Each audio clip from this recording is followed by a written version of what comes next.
7. Y Buenos Días Madrid llega ahora a uno de los momentos más esperados por todos aquellos que tienen dudas, que tienen que ver con el trabajo, con cuestiones laborales, con ERES, con subsidios, con jubilaciones, etcétera, etcétera, porque llega nuestro consultorio laboral esta semana con Sergio Herrero, abogado de Legalitas. Sergio, ¿qué tal? ¿Qué tal, Eli? Buenos días. Muy bien. ¿Qué tal la semana? ¿Bien? Bien. Descansando, ¿no? A la fuerza, ¿no? Bueno, algunos a la fuerza, otros con ganas de descansar. En fin, las cosas están como están y sigue habiendo muchísimas dudas que tienen que ver con el trabajo. Así que, si te parece, yo empiezo a transmitirte todo lo que nos ha llegado a través de nuestro WhatsApp. ¿De acuerdo? Claro que sí. Mira, Paolo nos dice: ¿puede la empresa obligarme a viajar al extranjero durante este tiempo? Lo curioso del caso es que estoy obligado a ir a la oficina en Madrid, pero no entiendo que se empeñen después en que tengo que viajar a Europa.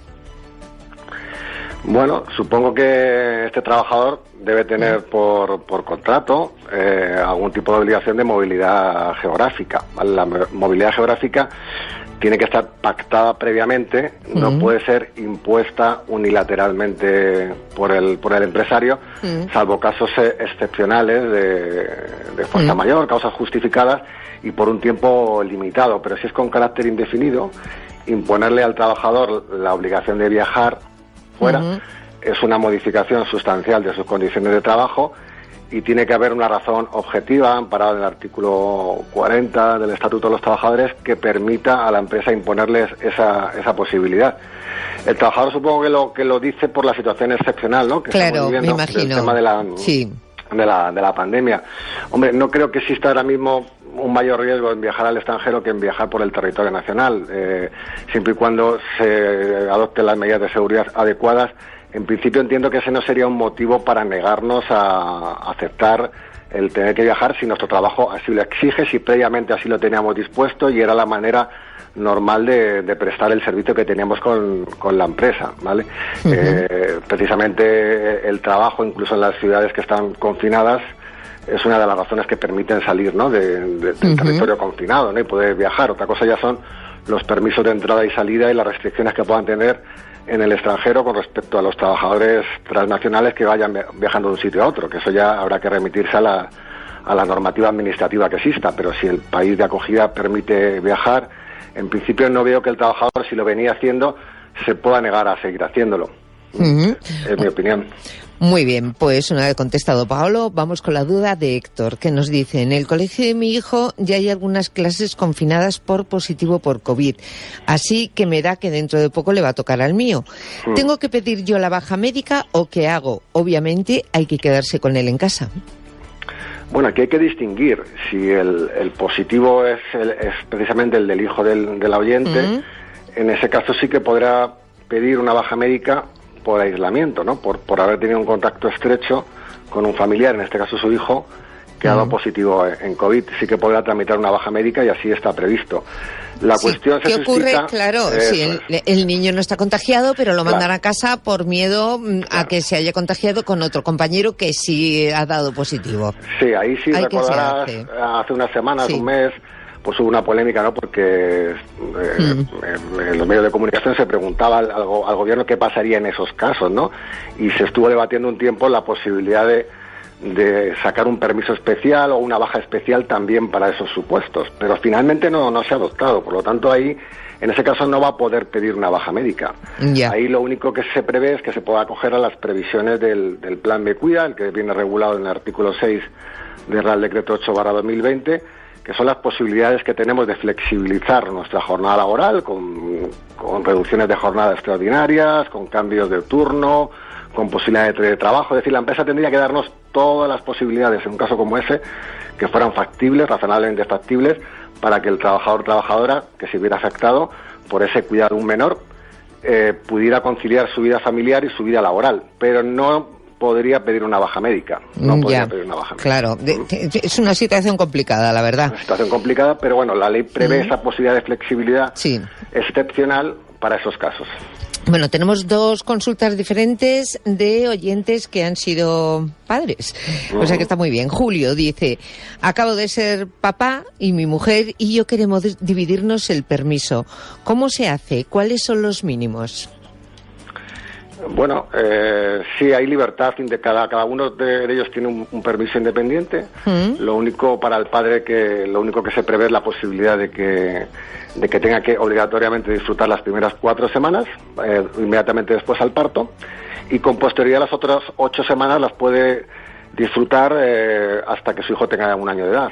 En cualquier momento él puede elegir los periodos en los que quiere disfrutar, siempre respetando que las primeras 4 semanas sean las inmediatamente posteriores al parto. Por lo demás, el resto del permiso que son 12 semanas en el caso del padre, se prevé que se vaya equiparando ya el año que viene a las 16 semanas de la madre, pero este año todavía son 12 semanas que las pueda disfrutar durante el primer año de vida del bebé, cuando él quiera. Esa es la flexibilidad que le permite la ley, siempre respetando que las primeras 4 semanas sean inmediatamente posteriores al parto.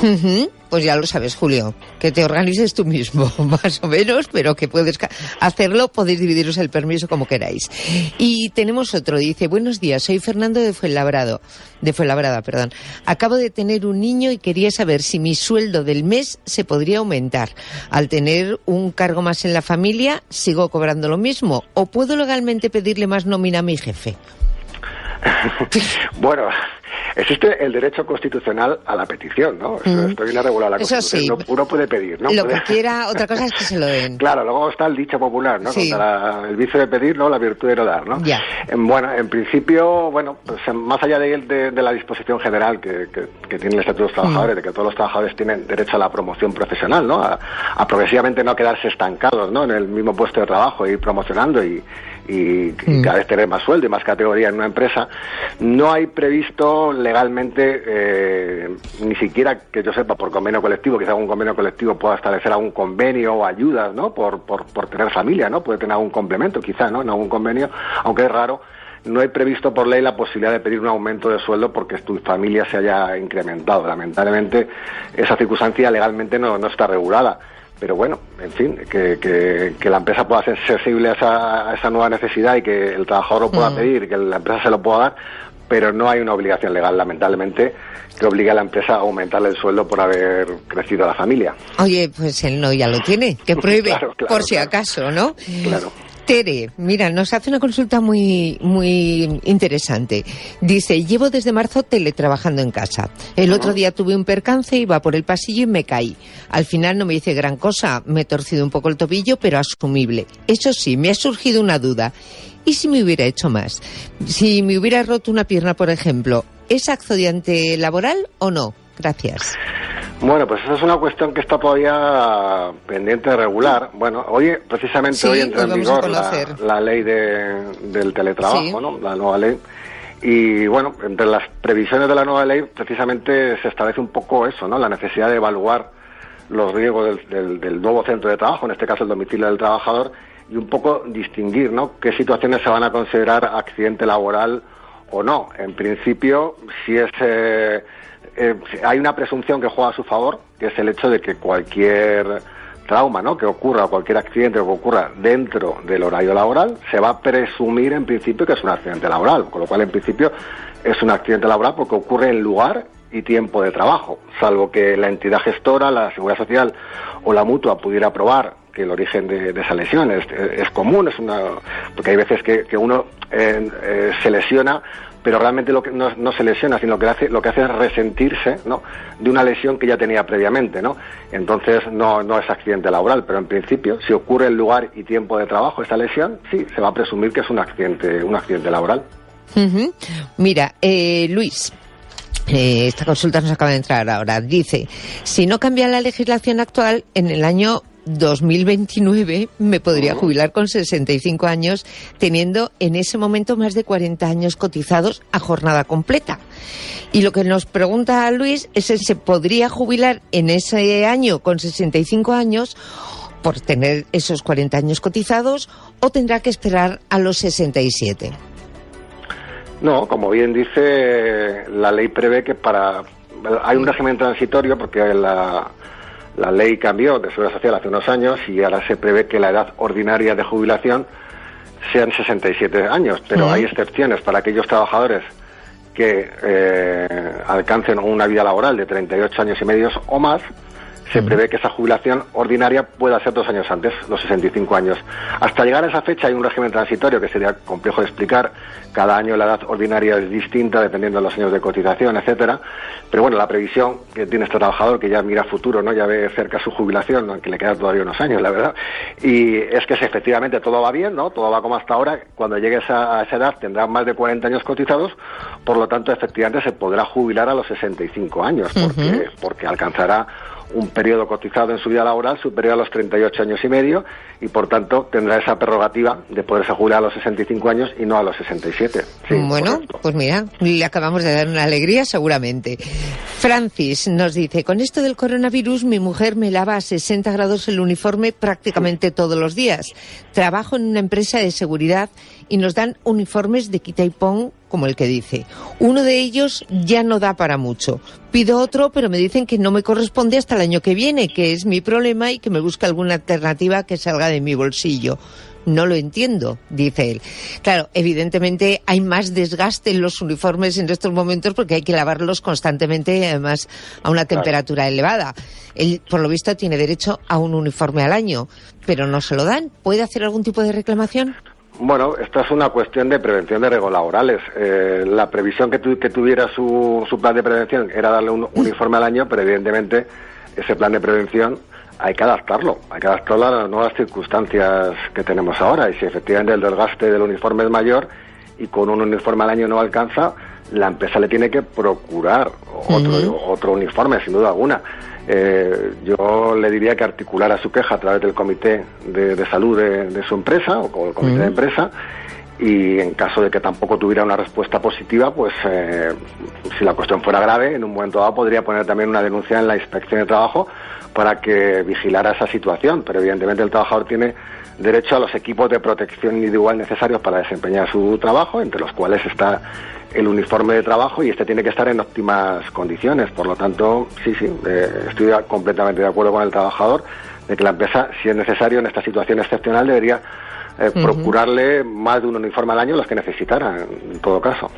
Bien, vamos con la duda de Serafina, que dice, estoy valorando irme a casa de mis padres para ahorrarme el alquiler.